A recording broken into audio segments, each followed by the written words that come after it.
It's the end of Kerblog as we know it. And I feel like I'm really fucking tired because it's day 3 of Phantom A and I'm recording this late at night and I'm with Mike and Steve who are also dead fucking tired. So I'm going to keep this short and sweet. We saw X-Men Apocalypse a couple nights ago. This is going up on Tuesday. We saw it on Friday night. That was a absolutely amazing 2-hour episode of X-Men Evolution that I watched that night.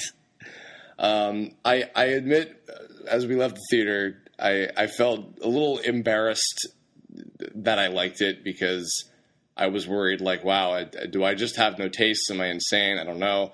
But to start off with, if you guys had missed the X-Men movie Kerblaw that I did with Matt and Pete that just went up a couple days ago, the things that we were talking about is that the general idea is that it is not the most philosophical, deep movie of the X-Men series, and it is absolutely not. I will admit that up front. And also, obviously, spoilers, if you're listening to this, I'm assuming you've already seen it, but yeah, no, it is. I mean, there's certainly still themes to it.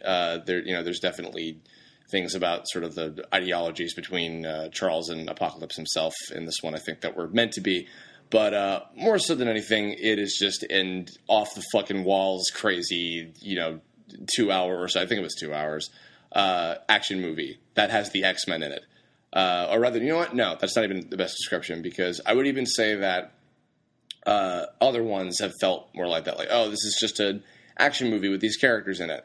The biggest thing, the best thing I can say about this is that possibly even for the first time, as much as I love X2 and First Class, this is possibly the first time that I really, really feel like I was watching an X-Men movie. Because it literally had like all of the classic characters at the forefront, using their powers in fucking awesome off-the-wall comic-y action scenes and stuff like that, and like all the cool powers and everything. It's like this is like in that sense, it's like definitive, like as an X-Men kind of experience, live action wise. Does that mean it's the greatest movie in the world? Does that mean it's the best of the X-Men movies that have come out? No, absolutely not.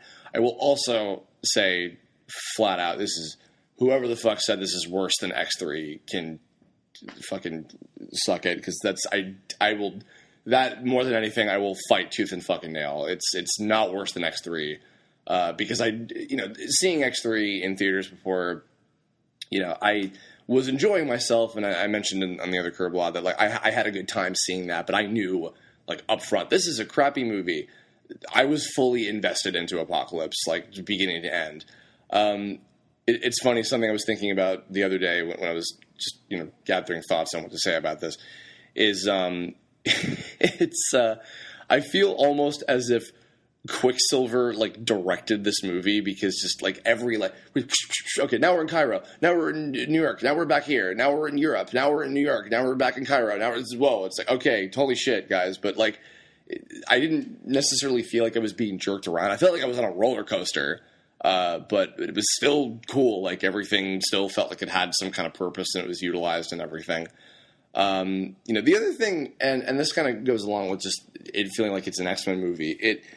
I feel like this one wasn't afraid to get a little cheesy in terms of like its aesthetics. I mean, all of them are cheesy in terms of just like, what they are. But, this one was kind of funny in that, this is both a pro and a con. I felt like this one's one use of the F word compared to other ones, and typically they come from Wolverine, of course, but there's a scene with Magneto where, you think he's about to kill all the people working at the Polish factory or whatever he was working at, and then fucking Apocalypse and his horsemen show up, and it's this kind of funny, like, wide shot that just looks like it's something out of fucking Power Rangers. And no, I'm not saying that because of the Ivan Ooze joke or whatever, but it's just funny, and like it got a laugh out of the audience, and then Magneto's immediately like, who the fuck are you? But like the delivery on the who the fuck are you is like not delivered in a funny way that worked with it. It could have been like a really, really like hilarious moment, but it just didn't quite like connect as well as I was hoping it. But yeah, but either way, like the fact that like it had, I guess, like, oh, okay, we can be serious in this one moment where Magneto loses his fucking family right before his eyes, and then we can still be kind of funny with this other stuff and etc. Speaking of the Quicksilver bit earlier, the Quicksilver once again stealing the fucking show, and I didn't feel like it was just a repeat of the scene from Days of Future Past, because this was pretty cool with him literally like saving everybody, and then the gags and everything still felt pretty like to themselves, and everything was pretty funny. Obviously, in terms of the acting, Fassbender and Jennifer Lawrence and James McAvoy, all amazing, absolutely, and also by the end of the movie, I fully believed those characters were going to grow up to be the ones seen in X-Men 1 years later. Even Jackman for the whole Weapon X sequence, very quick as it was, totally worked, really cool. I wasn't even expecting it to delve also into that side of things at all. That was like, whoa, okay, and also we're dealing with this, even though there's the apocalypse shit to deal with. But that whole bit with Wolverine was pretty awesome. What the hell is his name? I forget his name. The guy on Quicksilver was hilarious. The Horsemen were fine. I mean, definitely just like we're here and we're here and we're here. Just pick whatever random characters and use the ones. Okay, sure, I guess whatever. Alexandra Shipp, I think her name is, who played Storm. Really liked her. She was very, very likable. Really good performance on her. Wish we would have gotten a little bit more of her compared to the rest of them, because Angel was just whatever, and Psylocke was just whatever. If anything, they were just hey, here's some fun little cameos, and they'll make for some cool fight scenes, later, which they did. The big final showdown between everybody was super cool, and some awesome looking action sequences and stuff. Also Nick Hoult on Beast, even though I didn't get to do quite as much as before, but still, played his role well. On the note of the earlier description of the this is a really funny X-Men Evolution episode, the quartet, for the most part, until Jubilee just got kind of fucking shafted, and I guess I'll watch the Jubilee cut whenever that comes out of this movie. But Jubilee, Scott, Jean, and Kurt, the four of them, I adored. I felt like I was really watching, and especially considering I think Bryan Singer had mentioned they would watch episodes of the cartoon in preparation and get inspiration for these movies and everything. That totally felt like something straight out of Evolution. Is the four of them hanging out and just doing shit and everything. One of my few gripes, Scott's actor, for the most part, I thought was fine. But whenever he had to do really pouring his all into shooting the beam and screaming or whatever, I didn't believe his screaming. It wasn't, because he was just kind of ah, and I'm okay, all right, well, not this visual effects, I guess, are saving this, but not your performance. But otherwise, he was fine. Jean was very endearing. I liked her actress a lot. I liked Jubilee for the 2 seconds of screen time that she had. I guess maybe they just probably felt, oh, well, we already have Scott to shoot lasers, and that's basically what Jubilee does. So, I'm all right, whatever. Kurt was adorable. I don't know that actor, but I totally was oh, this is the Evolution Kurt, the cute, funny, awkward, but lovable kind of version of him, and with still obviously the religious kind of stuff behind him, and that worked pretty well. Oscar Isaac on, especially now after I've seen him, work so well in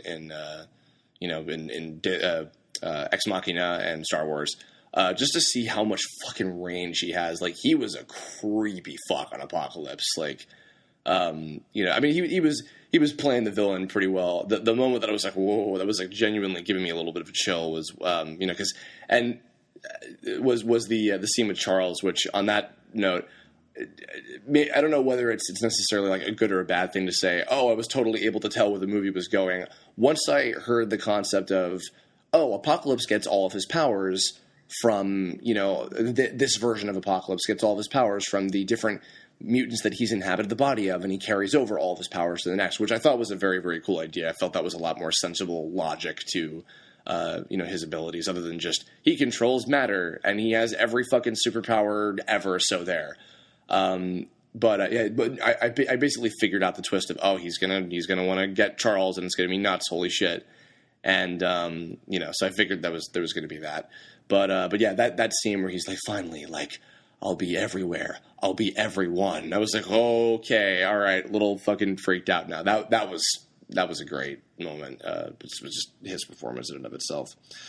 Yeah, the Horsemen were fine. I mean, I don't know. I guess, like, excuse me, on a general note, I didn't necessarily feel like absolutely every single character had to have, like, some major in-depth point of development or whatever. Like, the central characters had their arc and everything, and it worked just fine. And it was more so just like a giant obstacle for all of them to overcome and work together on and everything, which I love.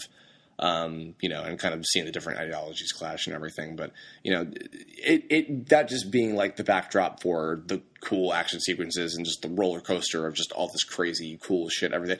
I don't know, just like something, again, I felt like kind of embarrassed. I was like, am I just like kind of dumb for thinking that this is a cool movie, or like being invested into this? Like is it really like worth the investment in the first place? I don't know. And maybe, who knows? Maybe in a long time from now, I very well could fucking think differently of it. But I don't know. Just offhandedly watching it, I really, really enjoyed like the whole ride of it.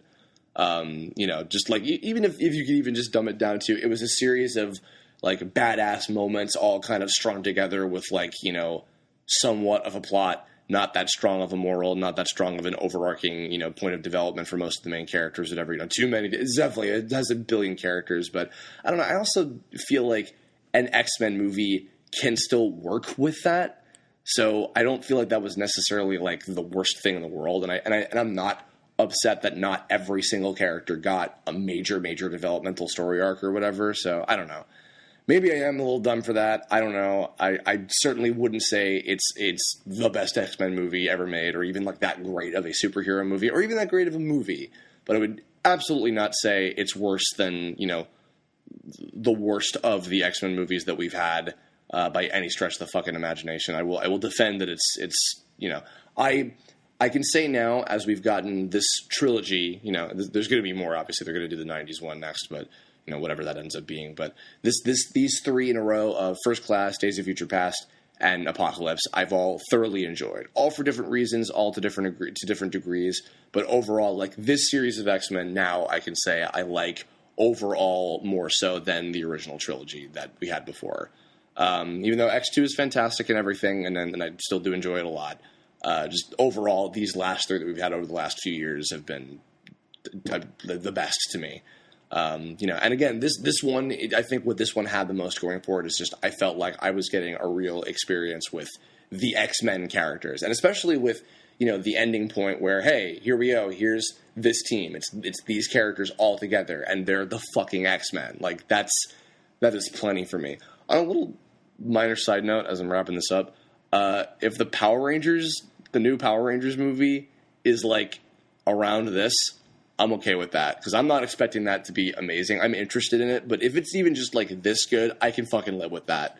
I'll put that on record now. But maybe that's just because like having low expectations for that. Who knows? Whatever. But either way, yeah. So that's it.